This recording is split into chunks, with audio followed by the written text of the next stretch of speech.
how does it that algorithms actually work, especially on social media? And do they do anything for you if you have an audio podcast?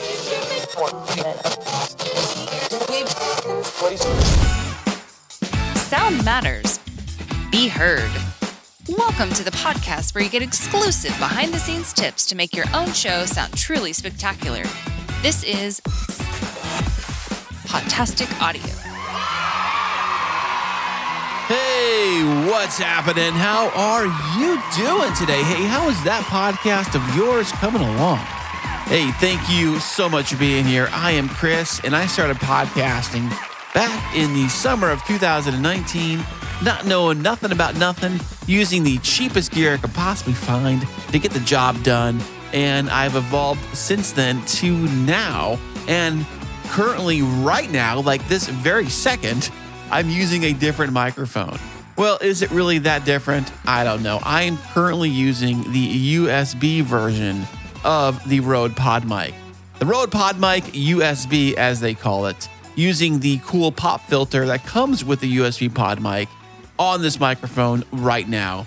I've had it sitting in the corner of the room, and I was like, you know what? Maybe I should try this thing out and actually use it on a podcast episode like I'm doing right now. And the cool thing about this microphone, obviously, is that you can hook it up directly into a Rodecaster or any console that it takes XLR connections, XLR microphone connections, that is, directly into a mixer, an interface, a console. I'm using the Rodecaster Pro 2. But the cool thing is that, yeah, I can do that. But also, you can plug this microphone in directly into a computer via a USB-C port, just like the Rodecaster does. But I have a MacBook Pro, which happens to have, those USB-C ports right on the thing. And although I'm not plugging it directly into the computer through the USB mode, it is going through the Rodecaster. But the cool thing is that I can take this microphone and I can use it outside of this office here, plugging it directly into my computer, bypassing the need of an interface, bypassing the need to use a console, a Rodecaster, or even my Zoom PodTrack P4, which I normally use. This way I can do it without any of that extra stuff. Eliminate the extra stuff I don't need, plug the microphone directly into it, and it's supposed to sound just as good as if you're running it through a full Rodecaster Pro console, which is something that I've been wanting to try ever since I picked up this microphone. Now you're thinking, Chris, why do you even buy another microphone? You already got like 3 or 4 Rode PodMic microphones, and I absolutely love the Rode PodMic microphones. They are amazing for the price. And I know a lot of folks out there are going to say, oh, the SM7B microphone is way better. Or maybe the RE320 microphone is like way better. Great. Those microphones are like 4 to 5 times the price of a Rode PodMic. And the Rode PodMic sound phenomenal. But this one, since it is the USB version, does cost double the price of a standard Rode PodMic. And you do get the option to plug it directly into the computer via USB. But one of the coolest features of this Rode PodMic USB is that it comes with this handy dandy, fancy, cool pop filter cover that fits perfectly right over the front of the Rode PodMic. It will work on a regular Rode PodMic, and it will also work on the Rode PodMic USB, of course, because that's the microphone it comes with. Now, I was always wondering, like, hey, wouldn't it be nice if we could just buy these Rode PodMic pop filter covers because they fit perfectly for the microphone? It would be cool if Rode offered these available just to have for the standard Rode PodMic, which comes pretty much naked. There's no pop filter. You can buy a foam filter for the Rode PodMic, which is what I've been using for all these years. They're about, $10 to $20 on Amazon. They're just a standard foam filter. You got to squeeze over the top of it, and you got to really push hard and work it over the top of the PodMic to make it fit. Available this June from Rode is the WS14 pop filter specifically designed for the Rode Pod Mic. Both Pod Mics, whether it's the original Pod Mic or the brand new Pod Mic USB, this brand new pop filter will be available this June, and it comes in 8 different colors. What? I'm not talking just black or white. You got blue, you got green, you got orange, you got pink, you got purple, you got red, and of course, black and white. Available this June, and it looks like the retail price that I've seen is $20 US. Now, I am going to pick some of these up as soon as they're available and get rid of those goofy clown nose, big foam things I have in the front of my Rode Pod mics. They work great, but I think this pop filter works so much better. It fits on the microphone, super easy and snug. And I think it looks really good on your microphone. Your microphone now, not saying it didn't look professional before, but I think it looks really good, especially if you're doing video work and you got a lot of video stuff happening on your show.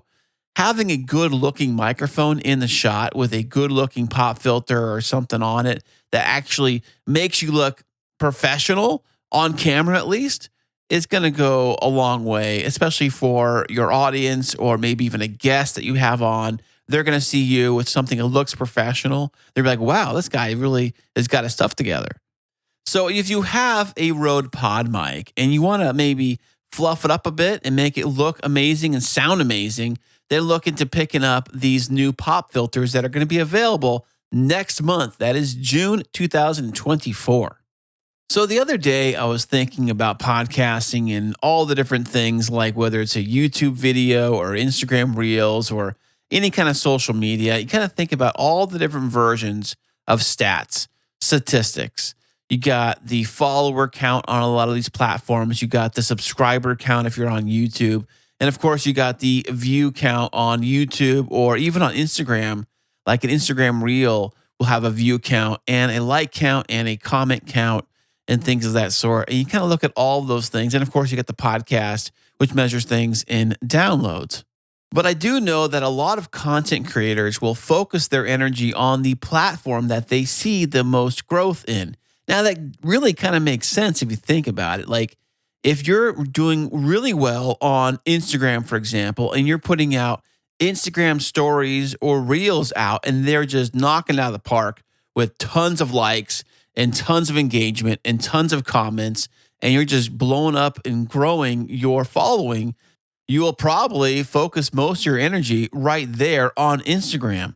Same thing goes for TikTok. Same thing goes for any platform, really, that you see crazy amount of growth happening in a short amount of time. But when you look at those growth numbers, especially on the social media platforms, and I'm going to lump in YouTube as a social media in this scenario here, because technically it really is a social media platform. I know some people don't think of it as a social media platform. They think of it as like broadcasting or something like that. Yeah, I do get it. Broadcast companies do post stuff on YouTube, but they also post stuff on Instagram, Facebook, LinkedIn, all of them. They're all a social media platform. And one thing you got to think about with any social media platform is the algorithms. Now, each social media platform uses its own unique and specific algorithm, but for the most part, they all kind of fall into somewhat of the same aspects. Here are the top 5 ways that social media uses these algorithms to expand the reach of your content. Number 1, engagement metrics. You see, algorithms prioritize content that generates high engagement, such as likes, comments, shares, and even saves. If a post gets high engagement levels, what really happens is this signals that the content is interesting and relevant to the users. So moving on to the second algorithm for social media, and that is that it looks into the user interaction history. The algorithm considers the user's past interactions to predict which content they're likely to engage with. So, for example, if you are looking up microphone and microphone type stuff and microphone gear on YouTube, for example, then YouTube is going to probably show you YouTube videos that are related to the content you previously watched.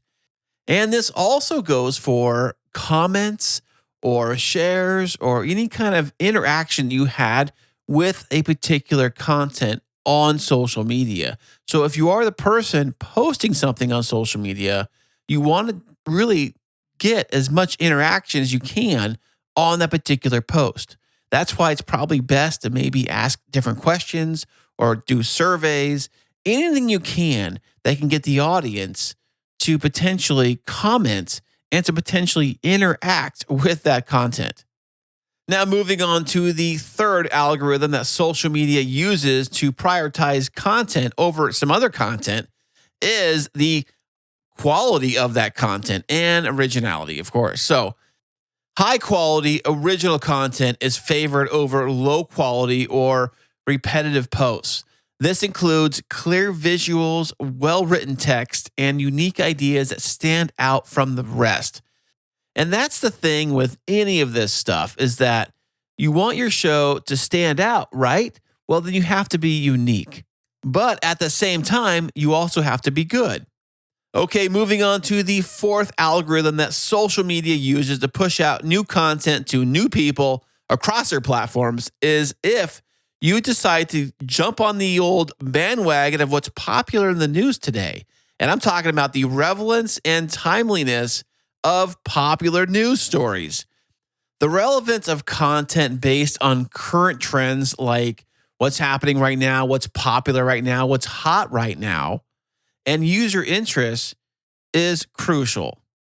Fresh and trending content is often prioritized by these algorithms to keep the users engaged and up to date with information. You ever notice when you're on Instagram or maybe even Facebook and there's something big happening in the news right now, and all of a sudden it seems like every single, like if it's a news story outlet or maybe even semi kind of a news story outlet, they're all posting about the very same thing, especially if the story is big enough. Seems like everybody in the world is posting about it. And the fifth algorithm that social media uses to prioritize which content it's going to show out to more people or not will depend on your very own network and relationship circle. The strength of the relationship between its users impacts content reach.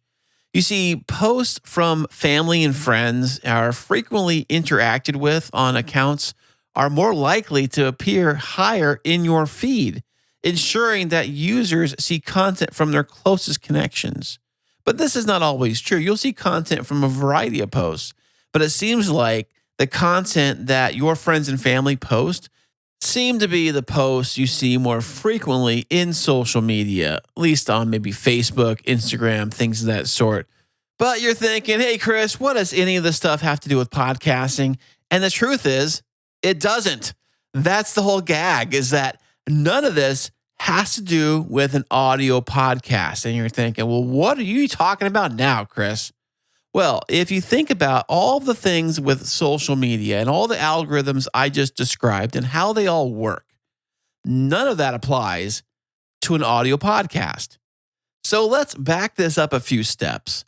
If you post something on social media or even on a YouTube channel, you will notice that you will get possibly more viewers and more comments and more likes on your content from people you don't even know, people you don't follow, people that don't even follow you.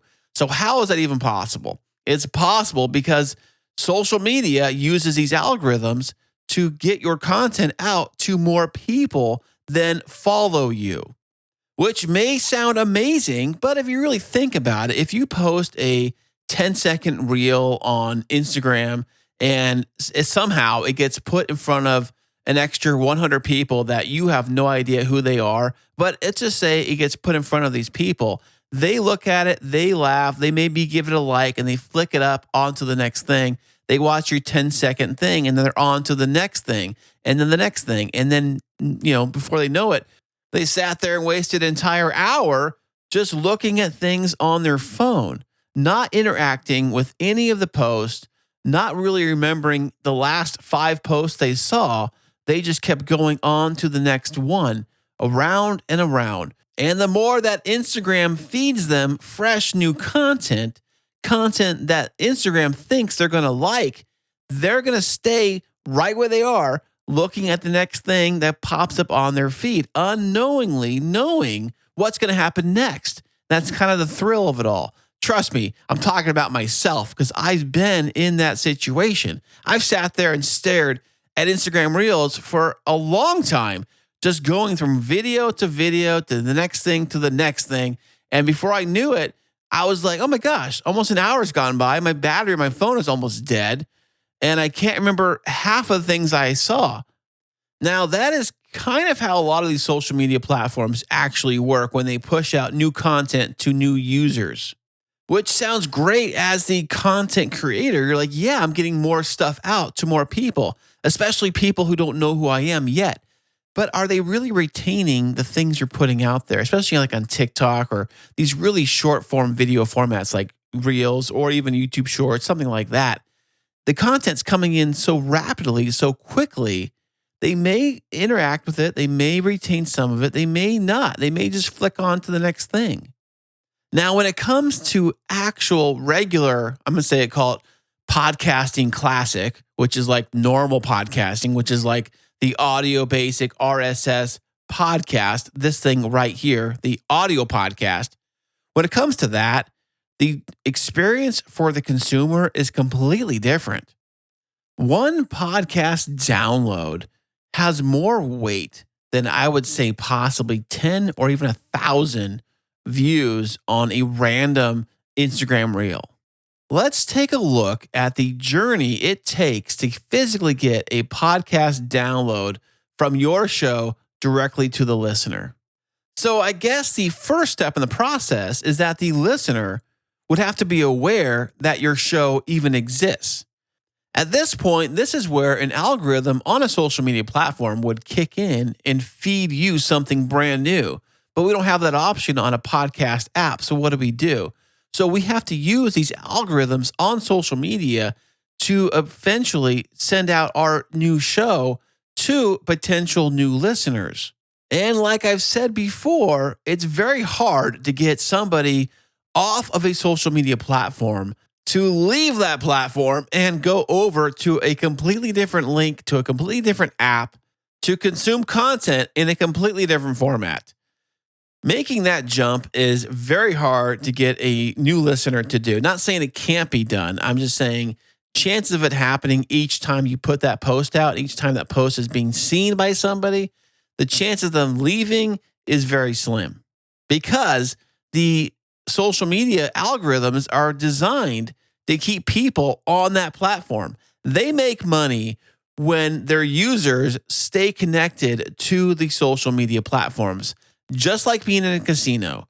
The longer you play in the casino, the more the casino likes you being there because in the long run, they actually win and they get all the money back. Social media, same thing. They want to keep all their users engaged and on the platforms as long as possible. But okay, let's just say you get somebody interested in your show and they want to listen. A new listener wants to listen to your show. Great. They have to figure out which podcast app works best for them and their device. If you're on Apple Podcasts. If you're on Android, maybe Spotify. There's a bunch of others in between. So once that new listener finds your show on their app of choice, they either can press play on your most recent episode, give it a whirl, see if they like it, and if they do like it, or at least sample a little bit of it, they can decide to either follow or subscribe, basically be connected to your show on that device so that every single time you release a brand new episode, it is there waiting for them the very next time they open up that app. Now, this all sounds amazing. This all sounds wonderful. And if you've been following along so far, not a single piece of algorithm tech sent them to this point in the process. They had to do everything on their very own. And when they eventually do press play on your podcast episode, Usually, podcast episodes are typically longer than an Instagram reel. Now, I know there are very short podcasts out there, like 1 minute or less, but there are longer podcasts out there, 2, 3, 4, even 10-hour podcasts out there. I would never listen to a 10-hour podcast. I'm telling you right now, I don't care how good the episode is. It's just too much for me. But there are shows that are extremely long. Audio podcasting is typically a longer format, and therefore, people usually are engaged with that content for longer periods. Podcast consumption is usually done when the user is doing something else, whether it's driving, doing the dishes, going on a run or a walk or working out. They're physically doing something else, and they want to absorb and learn and be entertained while they're doing this other task. Different than video, different than social media, because with social media and video stuff is that you're physically sit there in one place. All of your senses are being sucked in to one single screen that you're watching. You can't be doing other things while you're watching a YouTube video, but you can consume content via audio and do other things at the exact same time, which makes it amazing. But because the process to get a listener to physically download and listen to your podcast episode takes a lot of effort from the user themselves, no help from any algorithm out there is going to put the download into the person's phone for them versus an Instagram Reel does, or a YouTube Short, or a TikTok, where those things rely on algorithms to get those little quick videos out to more people, which is why I believe that an audio podcast download holds more value than 100 or even 1,000 views on an Instagram Reel. These are just some things to consider when you say, oh, I only have 20 downloads on my podcast per episode. I only have 100 downloads per episode on my podcast, but yet I'm getting 5,000 views on Instagram or TikTok. Why do I get more there and a lot less here on podcasting? Why is podcasting not as much as these other formats? And you wonder, like, should I even bother working with podcasting? Is podcasting even worth it? But think of the journey that a listener had to put in to get to listening to your physical podcast. It takes a lot more work on the user side. And for most of us, we don't want to put the work in. A lot of people are lazy. Well, most people are pretty lazy. So the easier you can make something happen for the user, like not having to do anything at all, and everything gets force-fed to you, they're going to easily consume that, especially in short form video, where if it's something they don't like, they can immediately flick it up to the next one, and then hopefully the next video is something better. Audio podcasting takes a lot more dedication from the actual listener to the podcast. And if you are listening to this podcast for the very first time, I want to say thank you. You are all welcome here. I create this podcast to help you create your amazing podcast. And if you enjoyed this show, please give me a follow or subscribe wherever you are listening to this podcast. And I hope that you are doing amazing things with your show. And until next time, happy podcasting.